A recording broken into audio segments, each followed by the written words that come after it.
Alright, let's make another meandering Archfiend video here for you. I wanted to make a video about this because I'm kind of getting tired of having the same argument again and again. Well, discussion, not argument. Discussion with people again and again about my feelings of how stupid I think it is to rely on something like internet income and something like YouTube to be your sole source of income and make a livable wage off of this. And a number of things have been happening on this website that just keep chipping away at the money that you or I can make here as content creators. And a number of things just keep stacking, and it's looking like a very bleak future here as far as making a livable wage on this website.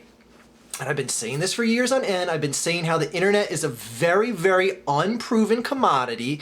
It's something that, yeah, it may look good for a couple years, but what happens when those couple years are gone? What happens when on your resume you have no sort of 9-to-5 type job and you just have, I made internet videos from home? And you got to sell this to a future employer because now all of a sudden YouTube no longer gives you enough money to live off of, no longer gives you a comfy, cushioned future that looks like it's going to sustain for years on end, and all of a sudden you have to go back out in the workforce. So, what is the value? As I see it, you're free to disagree. What is the value of having I made internet videos for a living on your resume? Now, as someone who has hired a number of people myself, there's a number of things that your average employer is going to look for.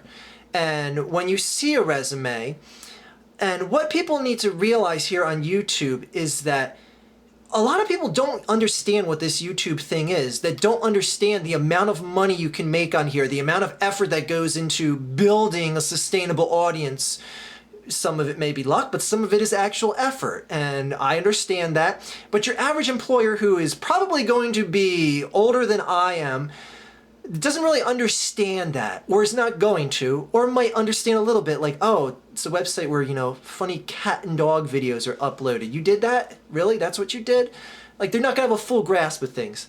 So, transitioning from something like YouTube to a 9-to-5, yes, there are plenty of 9-to-5s out there, but I would argue any good 9-to-5 type job that pays anywhere near the livable wage that you were making off of this website is slim and few between.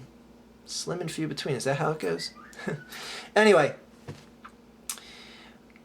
the thing about this website is this website has made a lot of people very wealthy, or having a sustainable living wage type wealthy at a very young age. There's a lot of teenagers, a lot of people in their early 20s that have either not gone into the 9-to-5 type working atmosphere, or just have maybe a job or two while they were in high school. They transitioned into here, or they dropped out of college and started making videos full time.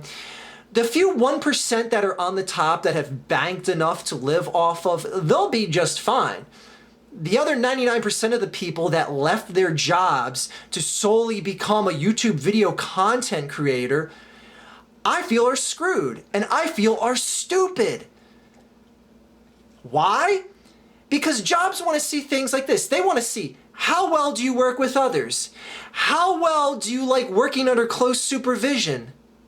How well do you like getting up for work in the morning and commuting to work? How often are you late to work? Can any of these things be verified with, I've worked on YouTube for several years making internet videos? No. A prospective employer is going to see something like that. They're going to be like, okay, they've made substantial wealth. Do you have any sort of supervisor I could contact? Oh, no? No? None at all? Oh, okay.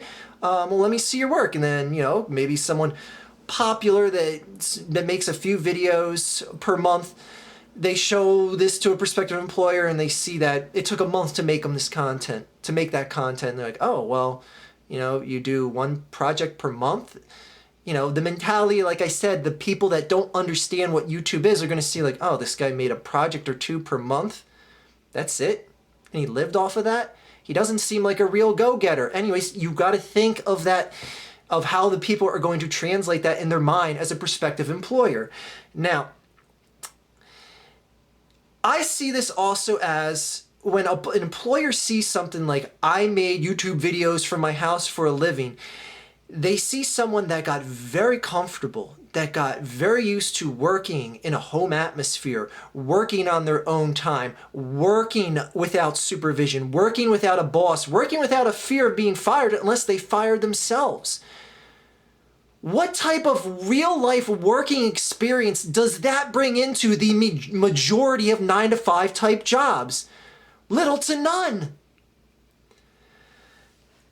Anyways, I've been saying this for years, just having any sort of 9-to-5 job on a resume, even as a part-time gig, weighs so much more than making a substantial amount of money on YouTube and making it for years on end and doing nothing else with it. And it's just, I don't know. I feel, in a way, I feel kind of ashamed that so many people are going to be screwed over when they have to try and go back in the real workforce when the proverbial, the figurative YouTube bubble bursts, which it eventually will.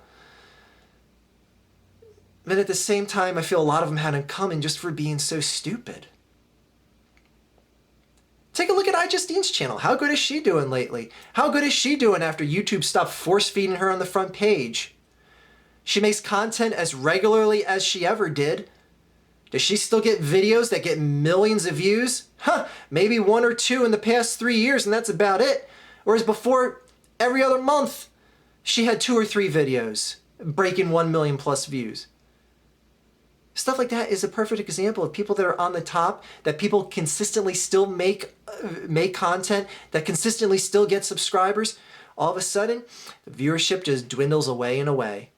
And it's going to happen to everyone on this website. Wait until PewDiePie's audience grows up. Wait until they start getting their 20s and 30s. You think they're going to laugh at his stuff as much?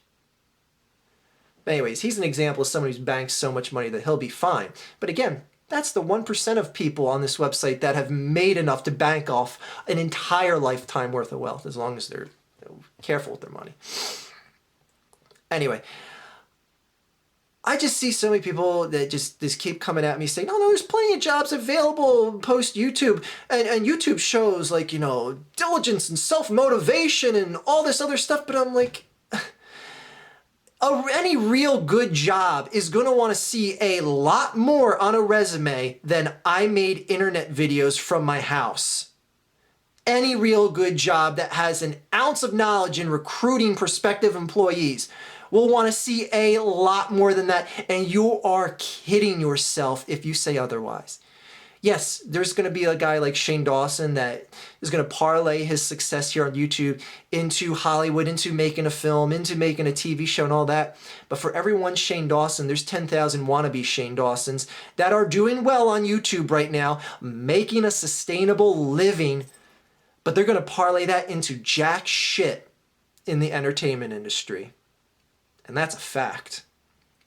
Anyway. I've been telling you guys for years, and it may sound like I'm just being braggadocious about it, but I've just been trying to spit out truth left and right. And people don't want to listen to me. People just want to laugh at me. People just want to say, oh, he's just someone that wants to make fun of YouTube top-tier whores and all that shit. In a way, I was looking out for a lot of them.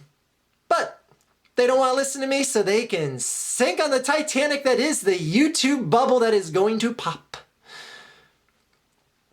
Have a good day, everyone. New dog, you want to be in the video? Come on, new dog. Up. Release. I got your toy. Ah, you don't care. Go fetch. Take care, guys.